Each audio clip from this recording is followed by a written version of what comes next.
최근에 지금 가장 이슈죠. 이스라엘과 팔레스타인의 분쟁, 이게 연일 보도가 되고 있는데요. 요 관련한 얘기들을 좀 나눠보겠습니다. 최근에 이제 많은 방송들에서 지금 우리나라 보도 행태에 대해서 이제 비판을 하고 그런 의견들이 많이 나오고 있더라고요. 다행히도. 네, 맞습니다.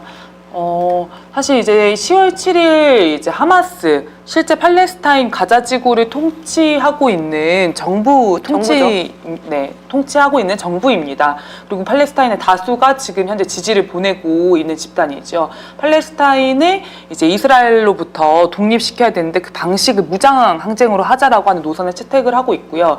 이스라엘을 향해서 5,000발의 로켓포를 발사하면서 이제 좀 전쟁이 발발을 했습니다. 수십 곳이 넘는 이스라엘의 군사 기지와 시설이 좀 타격 대상이 되었고, 이스라엘이 팔레스타인 주민과 이스라엘 주민 사이에 좀 분리하려고 세운 장벽들도 일부 파괴가 되었습니다. 이스라엘 영토를 향해서 좀 직접 공격을 하기도 했습니다. 이에 이스라엘이 강경 대응을 선언하고 가자지구 1,300여 곳의 맹폭을 지금 계속해서 퍼붓고 있어요. 아예 이 가자지구를 완전히 지금 봉쇄를 해가지고 이제 계속 공습을 하고 있는 상태이고, 민간인들 피해가 엄청나게 일어나고 있죠. 지금은 이제 물자의 반입, 생필품 반입, 의료품 반입, 전기 뭐 이런 것들이 다 끄는 상태에서 공습을 이어가면서 좀 무력 충돌이 격화되는 상태입니다. 이제 피해자가 제가 확인했을 때 닷새째인가 그랬었는데 2,000명이 넘어섰다. 또 다른 언론 보도에서는 3,000명이 넘어섰다. 이런 얘기도 있는 것 같은데요. 어쨌든 수천 명의 이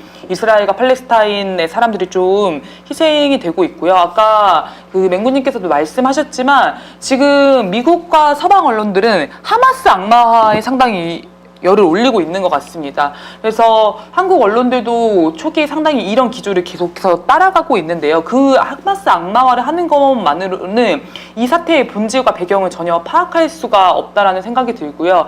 우리 국민들이 이 현 사태를 좀 더 객관적으로 또 균형적인 시각에서 바라볼 필요가 있지 않는가 싶습니다. 네, 저는 처음에 제일 먼저 들었던 생각은 하마스가 뭐지? 였어요. 그러니까 이스라엘과 팔레스타인의 전쟁인 거예요. 나라와 나라의 전쟁. 근데 이걸 하마스라고 통칭하면서 일부 무장단체와 마치 전쟁을 하는 것 같이 얘기를 하고 있거든요. 그러니까 일부 테러 집단이라든지 그렇게 오해를 하게 하더라고요. 그래서 저는 이 하마스가 정부인 줄 몰랐습니다. 그래서 나중에 이제 찾아보니까 정상적인 법적 그 민주 절차를 거쳐가지고 투표로 당선된 맞습니다. 정부잖아요. 그리고 팔레스타인의 상당수가 어쨌건 굉장히 지지를 보내고 있고 굉장히 안정적인 지지 기반을 가진 정부입니다. 근데 지금 이제 미국에서는 IS와 같은 테러 집단이나 마찬가지다라는 식으로 하마스를 테러 집단으로 규정하려고 하는 시도를 계속하고 있는 거죠. 그게 너무 놀랍더라고요. 이게 자세히 알아보지 않으면은 지금 이제 유튜브나 이런 데 보면 하마스가 누구를 죽였다, 어린아이도 죽였다, 이런 식의 아주 자극적인 보도들만 쏟아내고 있거든요. 그리고 하마스 쪽에서는 일단 발표를 했어요. 어린이나 여성들이 죽인 적이 없다. 그런 보도는 사실 거짓이다. 지금 가짜 뉴스들은 막 혼재되고 있죠. 그래서 이런저런 이제 그 목소리들이 섞이고 있는 가운데 어쨌건 팔레스타인의 입장이라든지 목소리는 많이 조명이 안 된다라고 하는 게 굉장히 큰 문제인 것 같고요. 이걸 보면은 팔레스타인과 이스라엘 사이에서의 분쟁에서 얼마나 많은 팔레스타인이 희생되었는가 이제까지 그것만 봐도 굉장히 극명하다고 생각하는데 이미지들이 좀 준비를 했습니다. 네네. 말씀하시면 띄워주실 겁니다. 일단 이 통계 혹시 이미지도 있을까요? 그건 없을 것 같은데. 통계 일단 없을 것 같은데요? 2005년부터 한 23년까지 양측 사망자 수 통계를 보면 이스라엘 사망자가 한 228명 정도면 팔레스타인 사망자가 5,440명이에요. 그러니까 그 짧은 기간만 측정을 해봐도 무려 23배 정도 차이가 납니다. 그래서 그동안 이스라엘과 팔레스타인이 이런 무력 충돌이 계속 있는 가운데서 오늘날의 사태가 발생을 한 건데 그동안의 팔레스타인 사람들이 굉장히 많은 목숨을 이스라엘에 의해 잃었다는 거죠. 그래서 지금 이미지 한번 보여주시면은 그 역사를 좀 봤을 때 지도. 지금 팔레스타인의 영토 변화라고 나와 있는데요. 첫 번째 보이는 그 모습이 1946년 이전에 팔레스타인의 영토입니다. 초록색이 팔레스타인 영토고요. 군데군데 흰색으로 표시되어 있는 것이 당시 유대인들이 거주하던 이제 지역입니다. 근데 이제 영국이 팔레스타인으로 유대 민족 국가를 설립해주겠다라는 약속을 한 다음부터 팔레스타인 영토 일부를 막 몰수해가지고 유대 민족에게 내주기를 시작한 거예요. 그거에 대한 팔레스타인의 저항이 좀 상당히 있었고 1947년으로 넘어가면서 유엔에서 권고안을 냅니다. 어쨌건 유대 민족이 지금 늘어나고 있는 것 같은데 팔레스타인과 유대 민족이 이걸 나눠서 쓰는 게 어떻겠니 나라를? 근데 봐보세요. 왼쪽에 그 초록색이 팔레스타인 영토인데 팔레스타인 영토의 다수를 흰색 이스라엘에게 유대 민족에게 내주라는 공고안을 낸 겁니다. 팔레스타인에서 받아들일 수가 도저히 없는 거죠. 그러니까 계속 무장 항쟁이 일어나는 거죠. 네, 그래서 일단 저항을 했죠. 우리는 이 안에 받아들일 수가 없다. 왜 멀쩡하게 뭐 1000년, 2000년 이상 살고 있던 땅을 오늘 갑자기 인구에 뭐 얼마 되지도 않는 영토에 얼마를 차지하지도 않는 유대민족에게 내줘야 되냐 이렇게 저항이 시작됐는데 영국을 위시한 이 유엔의 강대국들을 등에 업은 이스라엘이 무력을 앞세워가지고 이 팔레스타인의 영토를 그냥 강탈을 한 겁니다. 네. 그래서 침략이자 강탈이었어요. 그 영토를 이스라엘이 끝없이 확장하기 위해서 정말 수백 건의 학살을 저지르게 되고 이제 2000년 이후에 지금 우리가 아는 가자지구와 요르단강 서안의 아주 협소한 땅을 제외하고는 모두가 이스라엘 영토로 복속이 되게 돼버린 거죠. 네, 네. 네. 그렇죠. 이런 상황에서 이제 팔레스타인이 자기 영토를 되찾기 위한 그들의 입장에서는 독립 전쟁에 나서게 되었다. 네. 그래서 지금 가자지구 상황을 또 이렇게 이미지로 준비를 해주셨는데 탈출 그 세계 최대의 감옥이라고 하잖아요. 지붕 없는 네, 감옥. 지붕 없는 감옥. 근데 보니까 해안까지 다 봉쇄를 했다는 거잖아요. 네. 그래서 정말 징글징글하다 이런 생각이 드는데요. 저 장벽이라고 하는 게, 전 감옥이라고 하는 게 추상적인 표현일 줄 알았어요. 근데 진짜 6m가 넘는 실제로 어마어마한 거죠? 네, 장벽을 저기에 세운 겁니다. 아니 근데 정말 이게 말이 됩니까? 이게 해안적인가요? 그 네, 장벽? 맞습니다. 해안에 세운. 야, 아니 네, 맞습니다. 네, 그래서 이 팔레스타인들이 여기에 지금 230만 명 이상이 지금 살고 있어요. 이 좁은 땅덩어리에. 서울의 면적의 이제 절반이 좀 넘는 면적, 제주도의 3분의 2 정도에 달하는 면적이라고 하더라고요.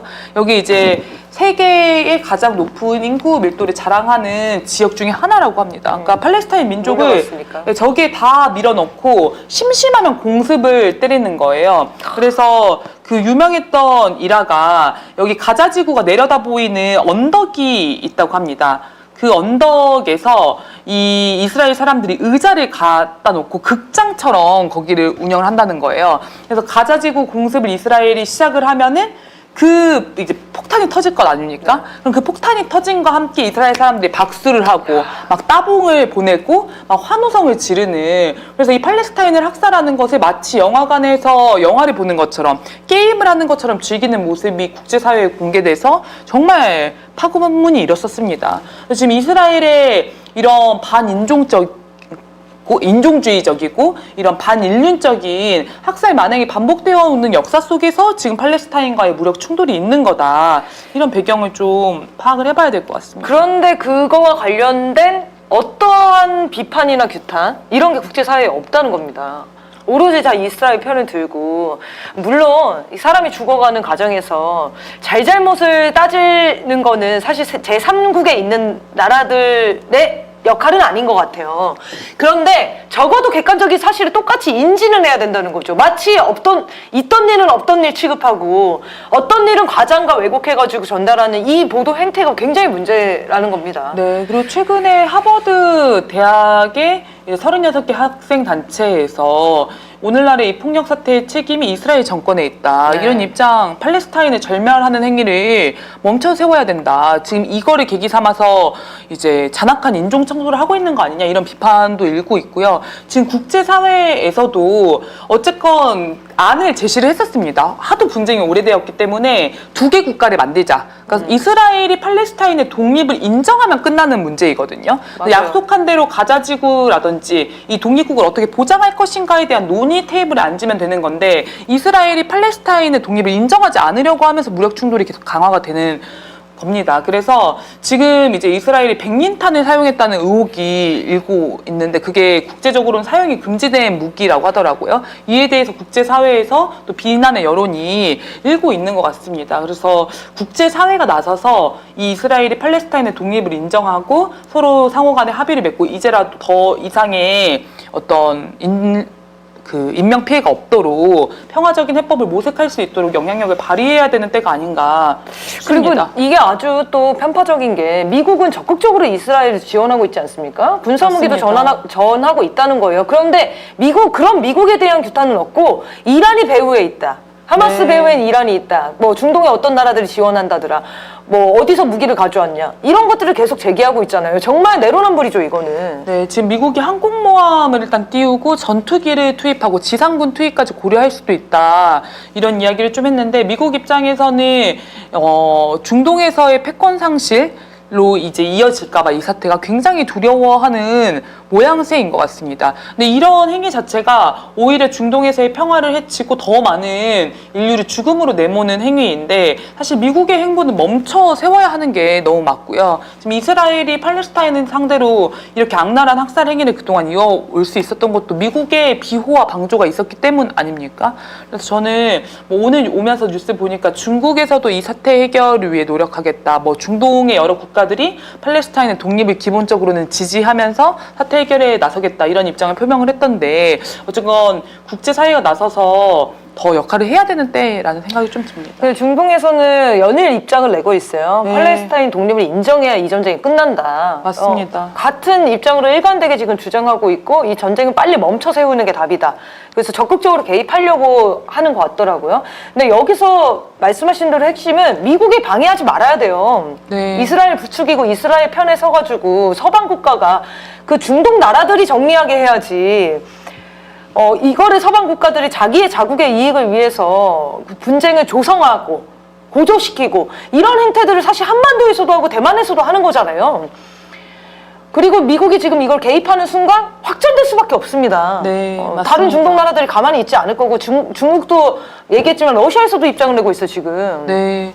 그리고 좀 흥미로운 것은 어쨌건 팔레스타인이 이 공격전을 개시한 시기 왜 지금 이 공격전을 개시했는가라는 좀 분석이 나오고 있는데 미국의 패권이 약화되는 그 흐름과 연관이 있어 보인다라고 하는 게 미국 내에서도 분석이 나오고 있고 이제 이런 국제관계 전문가들의 또 시선이기도 합니다. 그래서 미국이 전 세계적으로 특히 중동에서의 패권을 상실하는 과정이 팔레스타인들이 보기에는 굉장히 좀 유리하다. 왜냐하면 미국이 이스라엘을 군사적으로 지원하지만 않는다면 팔레스타인이 총 단결해서 또 주변 국가들의 어떤 지지와 도움을 받아서 독립으로 가는 데에서 상당히 좀 효과적이지 않을까라는 판단을 한 거 아니냐 이런 분석이 있더라고요. 네. 그래서 미국 입장에서는 더 사활을 걸고 전쟁에 개입하려고 들지 않을까 이런 생각도 좀 드는 것 같습니다. 그래서 네. 이게 참 멋있는 말은 이제 다극화라는 이름인데 네. 사실 이제 예전에는 미제의 각을 뜨자라는 말로 많이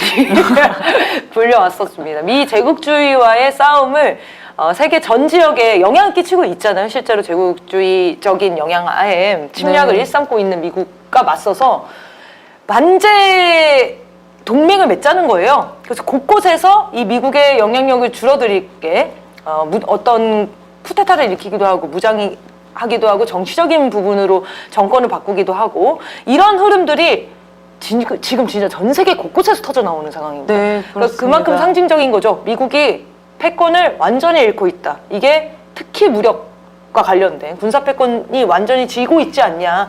이렇게 인식이 좀 되는 것 같습니다. 네, 그리고 지금 이스라엘 같은 경우에는 이 네타냐후 총리가 상당히 극우적인 인사이지 않습니까? 그래서 미국이랑도 그런 측면이 너무 강하기 때문에 좀 갈등이 있었어요. 미국 여론이 너무 좋지 않았기 때문에. 그래서 지금 이스라엘 총리가 이 사건을 계기로 해서 팔레스타인 민족에 대한 어떤 인종주의적인 학살, 청소를 지금 벌리려고 하는 것이 아닌가 이런 의혹도 지금 그걸 통해서 좀 자기 지지 기반, 극우 지지 기반을 확보하려고 하는 게 아닌가 이런 좀 의혹도 사고 있는데요. 그런 데서는 미국이 과연 이스라엘을 얼마나 제어할 수 있겠는가. 미국 입장 입장에서는 이게 이제 중동의 여러 국가들이 개입하는 전쟁으로 번지고 중러가 여기에 개입까지 하게 되면 상당히 정치적으로 부담이 되고 군사적으로 부담이 될 수밖에 없는데 그 과정에서 이스라엘을 또 얼마나 미국이 제어할 수 있고 관리할 수 있는가 이런 것도 좀 이제 미지의 영역으로 남는 것 같습니다. 그래서 좀 더 예의주시해야 될 것 같아요. 이스라엘 했던 모습을 보면서 극우 정권의 말로는 결국 전쟁이구나 이런 생각이 듭니다. 네.